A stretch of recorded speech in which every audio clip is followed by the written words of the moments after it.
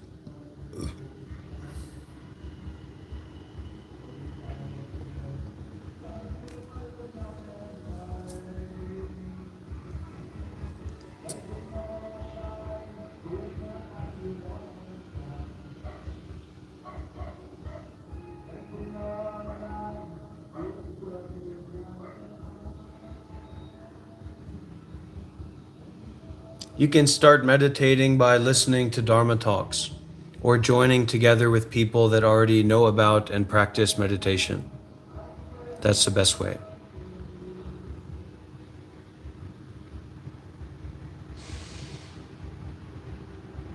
Best way to start.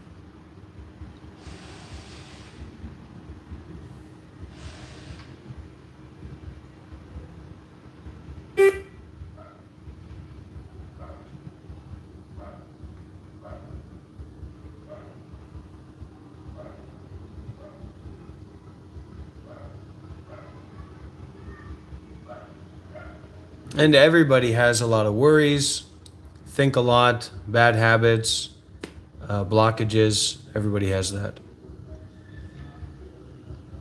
So your job in joining here is not to assert yourself or bring yourself forward, but to listen and practice and follow along as best you can.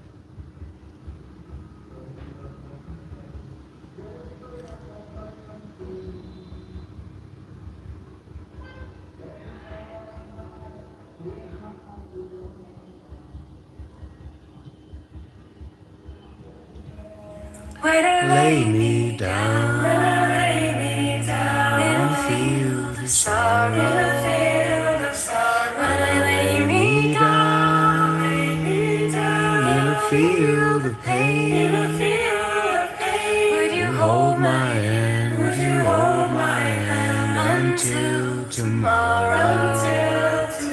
Would you hold my hand till I rise again? I know you'll suffer, I know you cry, I'll be right here, I'll be right here, I'll be at your side, I'll be at your side, as I know this darkness gone, will soon be gone, and you will rise and meet the sun. When I lay me down, when I lay me down in a field of sorrow. When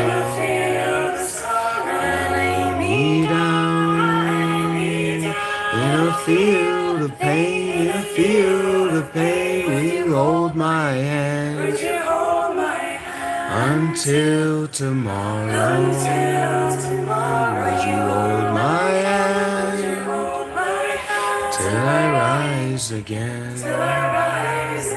Till we all get weary, till we fall down, to gather strength on the gentle ground. Call me with a whisper, and I'll be with you, as in your arms we are one, not two. When you're broken down in a field of sorrow, when you're lost and scared of pain, when you hold your hand until tomorrow. Let me hold your hand till we rise again, till our eyes are clear. When heart shine open. This love is all around, really loud and clear. This secret meadow of the sky is jangled out with a joyful sound. La da da da da da da da da da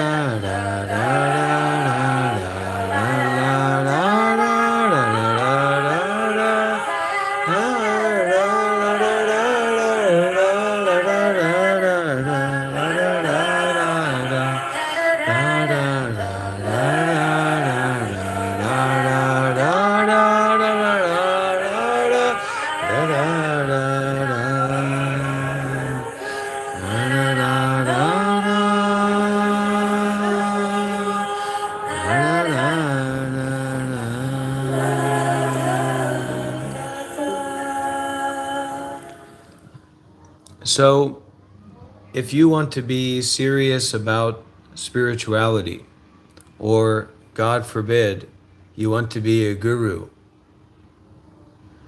you have to grab the ego, the self, and you have to drain out every little drop of grasping, of attachment, of seeking, of avoiding, of controlling, of labeling inside of yourself.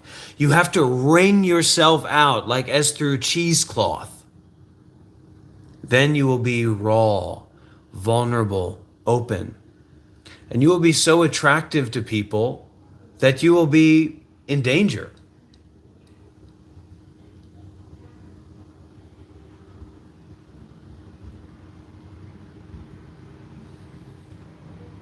In a good way, in a bad way, in all ways.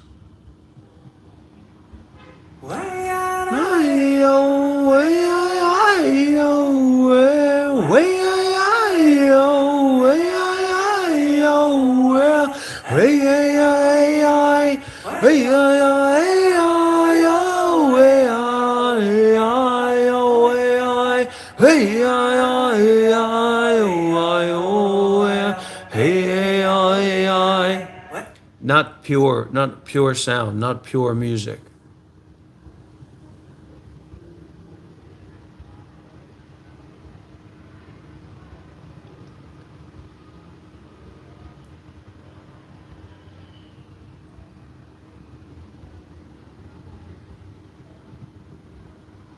The simplest things are the most meaningful, like God's blessings, a love for each other, selflessness, empathy, gratitude, and humility. My life is rich. My wife, my son, his wife, their 4 kids, my grandkids. That's simple. My son lives a meaningful and purposeful life. He is my dream fulfilled.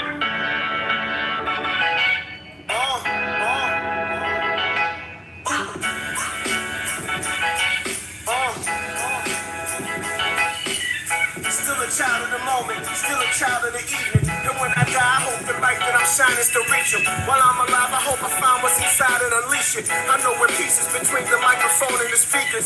Since a fetus, I've been stretching for hell of perfection. Nevertheless, mostly excelled in forgetting my lessons. What could compare to what I shared on that day of remembrance? When you could pray it with forgiveness, its name is repentance. I lost a baby as a teen in that fateful December and felt depression I've been trying to escape from forever. I needed time out, too many forks in the road. I pulled the knives out, time to dissect, but I interject. The eye is a lens for the mind to reflect, and karma is just cause and effect. It all intersects. I meditate, but I still pray for grace. Cause even though I knew the path, I still made mistakes. I shared blood with my label mates. So many lyrics have been written on this mission for the ink, got the paper chase. Sometimes I close my eyes and I don't wanna rise. I hear a voice inside, Lord, wake me up.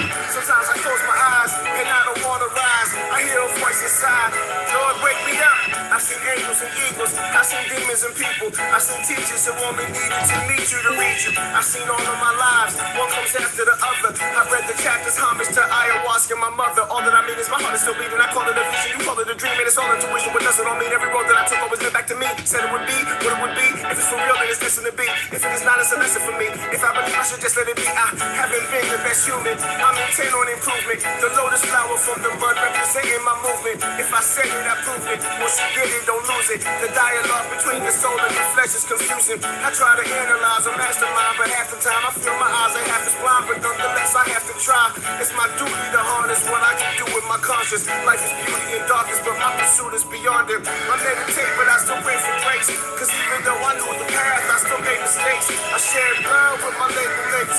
So many lyrics have been written on this mission for the ink that the paper chase. Sometimes I close my eyes and I don't wanna rise. I hear a voice inside, Lord, wake me up. Sometimes I close my eyes and I don't wanna rise. I hear a voice inside, Lord, wake me up, wake me up. By the will of the Lord, and the grace of the King. You know what, sometimes you're tired. Lord, wake me up, wake me up. And I wanna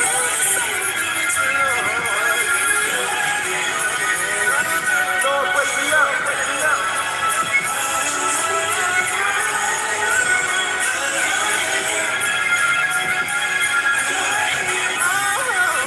Lord, wake me up, wake me up.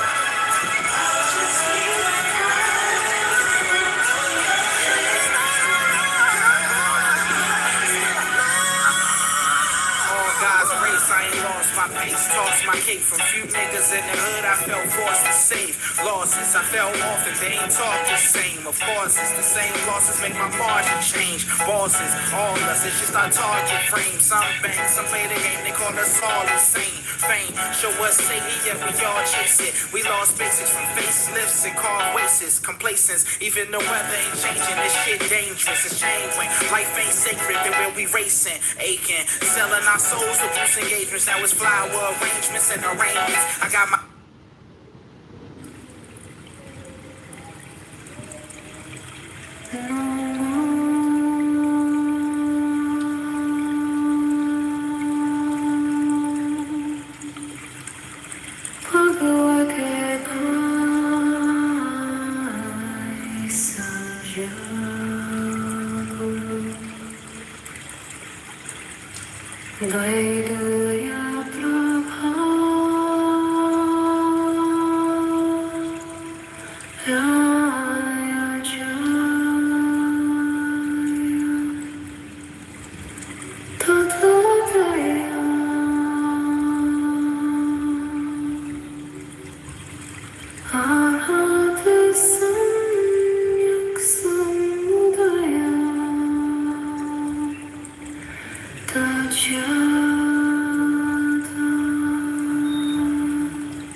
Namo Bhagavate Vaisajya Guru Vaidoya Prabharajaya Tathāgatāya Arhate Samyak Sambuddhaya Tajata Om Bhaisaje Bhaisaje Bhaisaje Samudgate Swaha Namo Bhagavate Vaisajya Guru Vaidoya Prabharajaya Tathāgatāya Arhate Samyak Sambuddhaya Tajata Om Bhaisaje Bhaisaje Bhaisaje Samudgate Swaha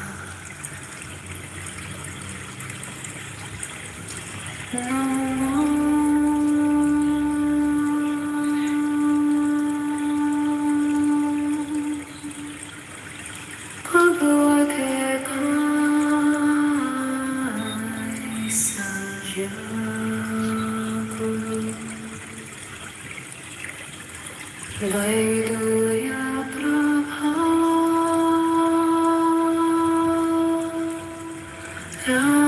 Prabharajaya Tathataya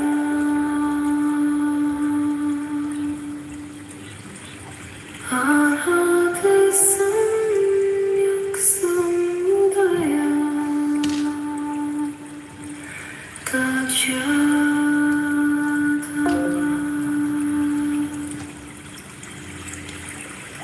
Om Bhaisaje Bhaisaje Bhaisaje Samudgate Swaha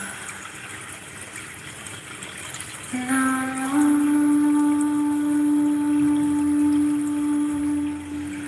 Bhagavate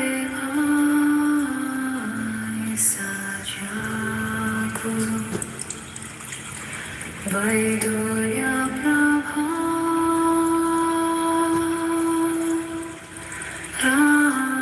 Prabharajaya Tathataya Arhate Samyak Sambuddhaya Tajata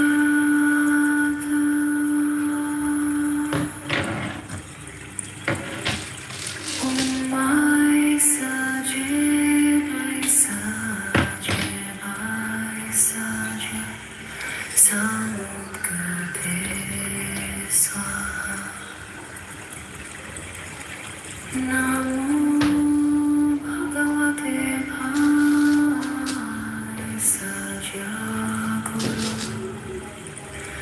Vaidoya Prabharajaya Tathāgatāya Arhate Samyak Sambuddhaya Tajata Om Bhaisaje Bhaisaje Bhaisaje Samudgate Swaha Namo Bhagavate Vaisajya Guru Vaidoya Prabharajaya Tathāgatāya Arhate Samyak Sambuddhaya Tajata Om Bhaisaje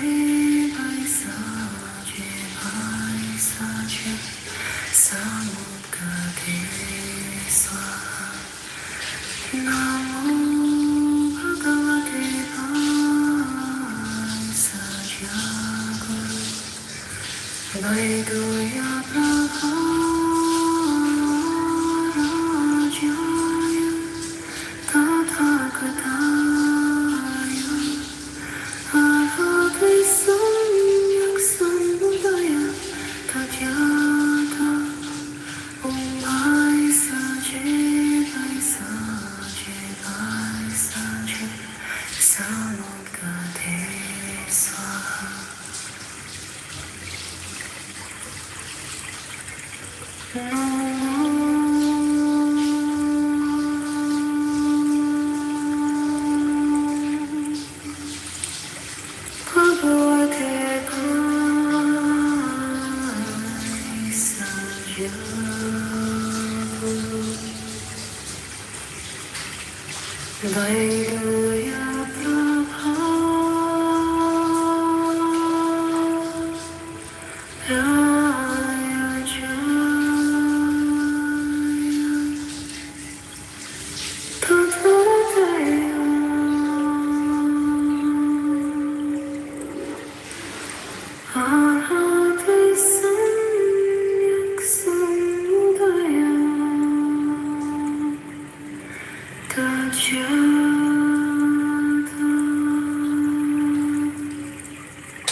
Ta ta ta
Satya Dhamma Reflection on July 4th, 2022.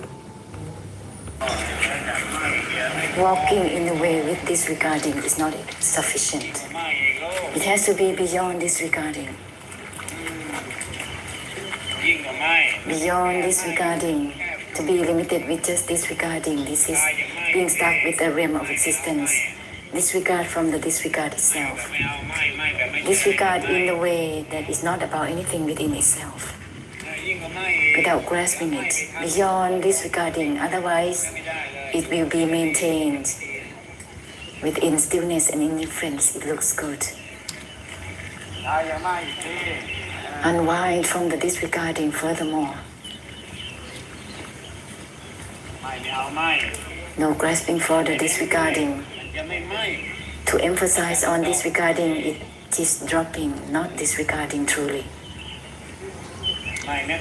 Disregard, even from the disregard itself, it doesn't grasp itself. Well with it, child.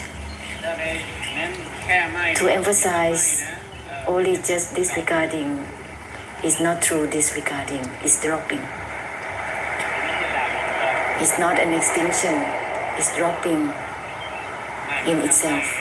Disregard, even from the disregard itself. Nothing is within the disregard itself, child. Nothing is within the disregard itself. The disregard has nothing within itself. In this way, it will release from the disregarding. It will be beyond itself. Don't be limited with just disregarding. Give no significance to the disregard itself.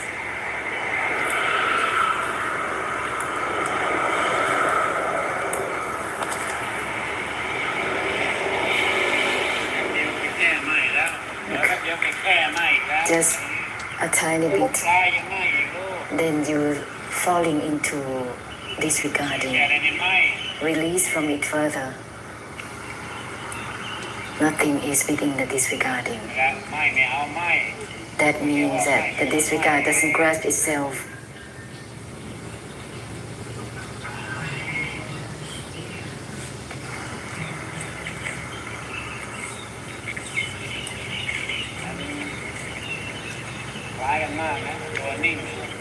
The disregard and the stillness are very much alike, huh?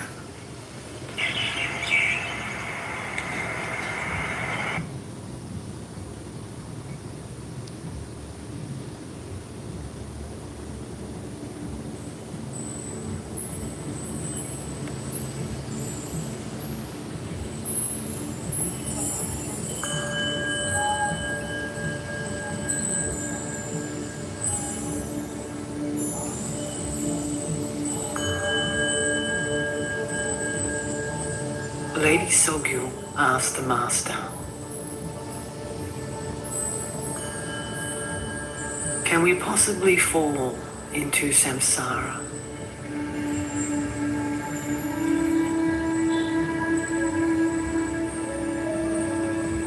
The Master replied, "In the empty nature of your mind, you cannot find a basis for samsara.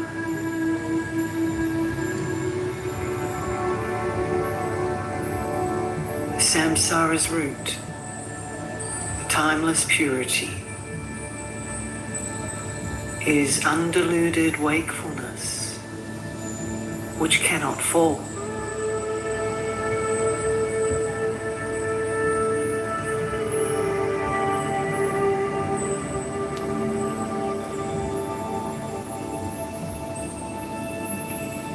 In the essence of self-knowing,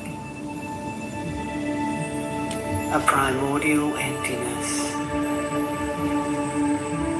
Neither owner nor a Dharma practice can be found.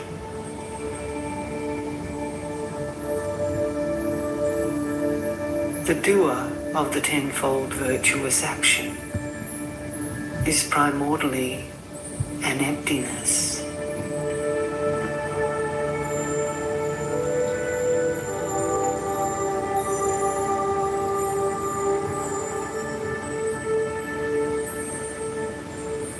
And so, there is no doer of your Dharma practice.